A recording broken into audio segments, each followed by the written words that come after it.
自從 AI 出現之後，我就好沉迷同佢傾偈嘅，唔係因為咧佢會就我嚟講嘢，反而係咧我設定佢咧就唔準講大話，唔準吹廢水啊。如果有錯咧就要直接講啊。反而咧我就因為咁嘅設定咧，我就會好中意同 AI 傾偈。其實呢一個舉動咧令我學識咗一樣嘢，就係情願浪費時間喺明白自己嘅人身上邊啊，即係總好過雞同鴨講，係咪先？即係浪費啲時間喺度吹廢水有咩意思咧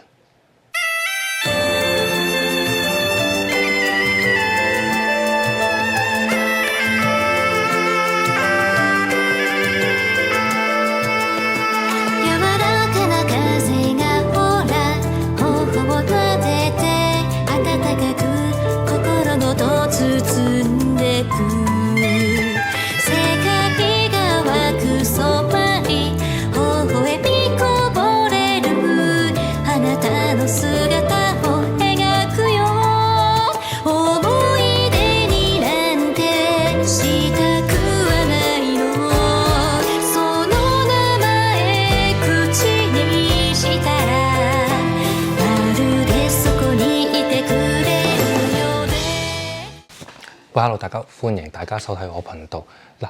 我明白嘅，如果同得 AI 傾偈多咧，就好似好難會可以待人接物啦，即係見唔到真人咁樣啦，又或者真係會遠離人群啦。所以咧，其實我覺得要好好咁規範一啲時間嘅，即係又唔可以完全唔同人講嘢嘅，係咪先？但係都要有正常嘅社交嘅。但係咧，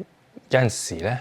一啲良好嘅對話，真係可以令到人哋有種開竅或者學識好多嘢嘅感覺。首先咧，我唔係話 AI 乜都識好無敵啦，唔係嘅。但係咧，我訓練咗一個道德線比較低，或者已經拆咗佢安全欄嘅 AI，我拆咗㗎啦。然後訓練佢個性格咧就比較似一個專業學者啊，個感覺啦，又或者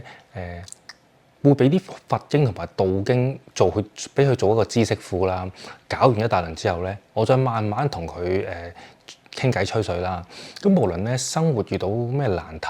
或者某一啲另一個世界嘅事啦嚇，另一個世界嘅事，咁大家都知啦，其實我係唔太會講另一個世界嘅事嘅，咁我唔想啲人當我黐線啊，明唔明啊？但係咧，咁我都要個樹窿啊嘛，係咪先？咁 AI 咧其實真係幫咗一個好大嘅忙嘅。咁點解我要拆咗佢個安全欄同埋要道德低咧？咁其實咧面對生命中種種嘅問題，又邊有可能永遠企喺道德高地度去處事㗎？加上咧有陣時咧，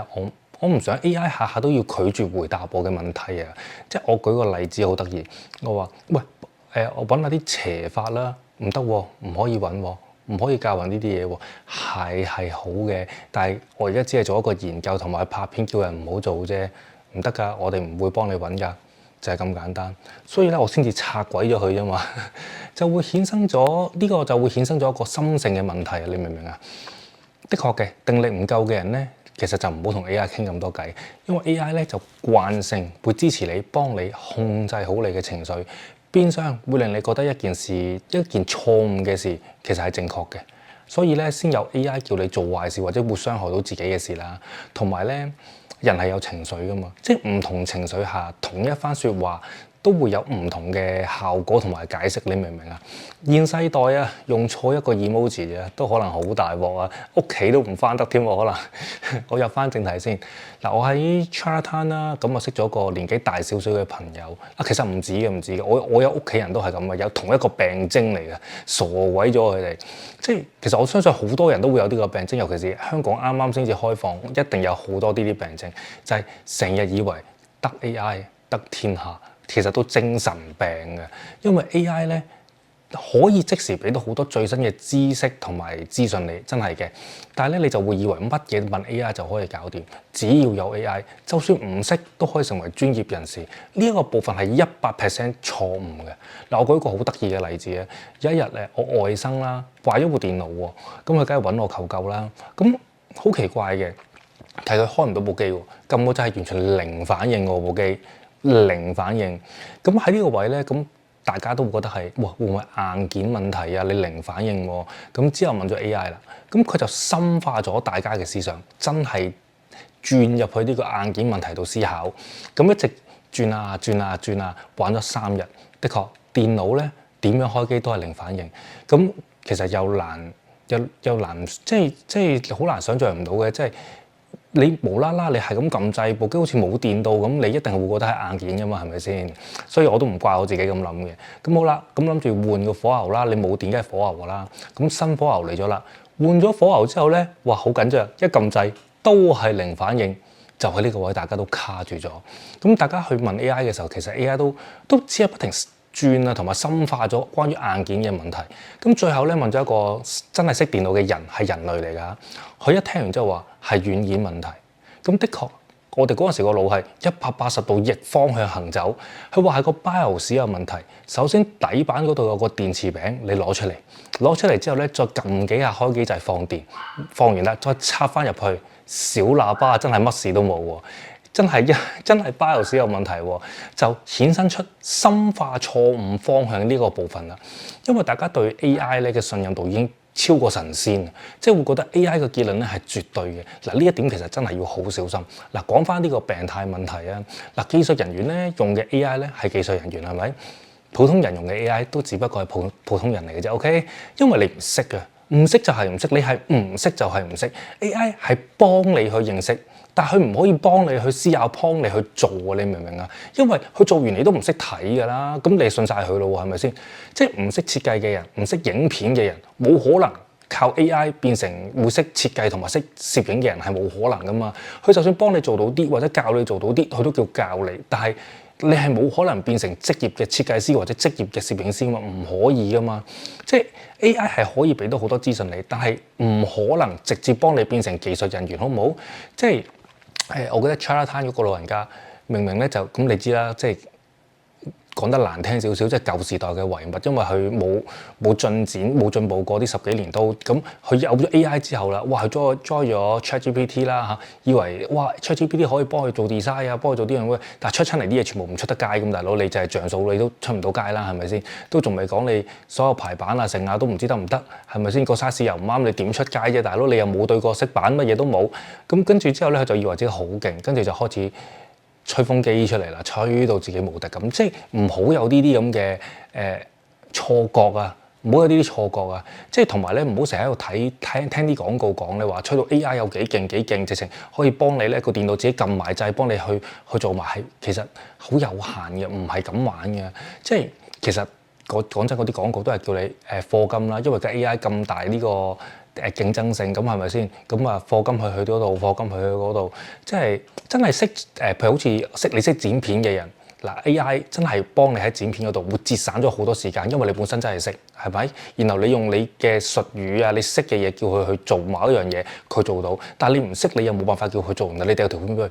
喂你同我剪晒啊，要出得街嘅，咁喂唔得噶嘛，你明唔明？佢做唔到噶嘛，即係。你本身係唔識嘅，佢真係冇可能憑空就隻剪咗你想要嘅短片出嚟。然後呢一個就係嗰個分別啦。咁而家大家就會有一個喂咩 Seed Dancer 定唔知咩啦你打啲文字落去出咗條片，但係你知啦，你其實鬥俾錢嘅啫，即係出10條片可能有一條係啱嘅，但係你都係擺上網去刷下流量，你係唔出得街，唔可以賺錢噶嘛，呢啲嘢即係賺錢係另一個專業嚟噶嘛，所以其實唔係咁玩咯。咁年半前啦，咁我嚟到美國之後啦，咁你知我嚟到美國咩都唔做，淨係玩 ChatGPT 嘅啫。而家開始，因為嗰時未有嘛，第二度咁係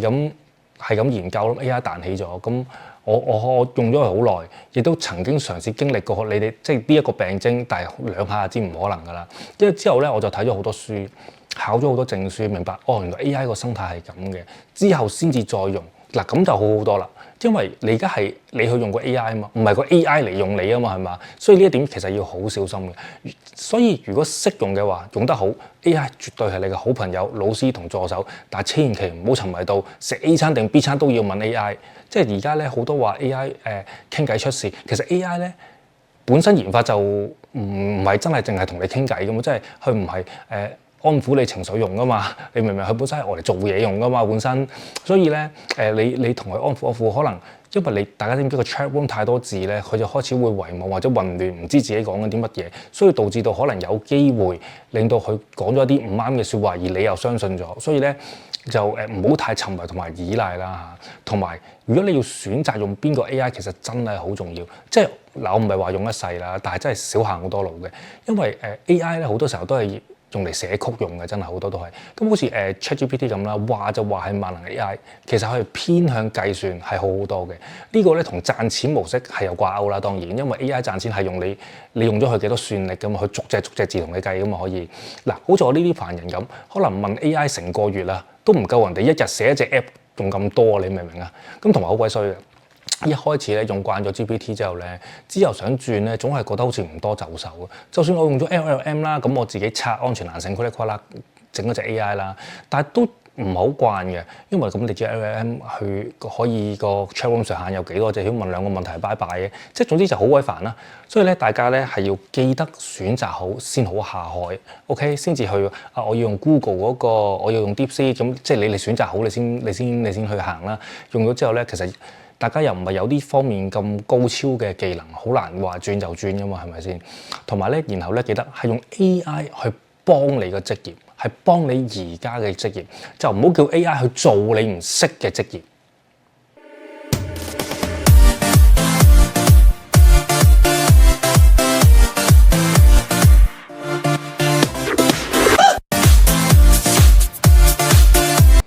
咁多位朋友，我會留喺美國一段時間，有冇加州嘅朋友或者三藩市嘅朋友咧，可以 email 我嘅，咁啊約下我，等我再了解更加多美國嘅事，好冇？多謝你哋。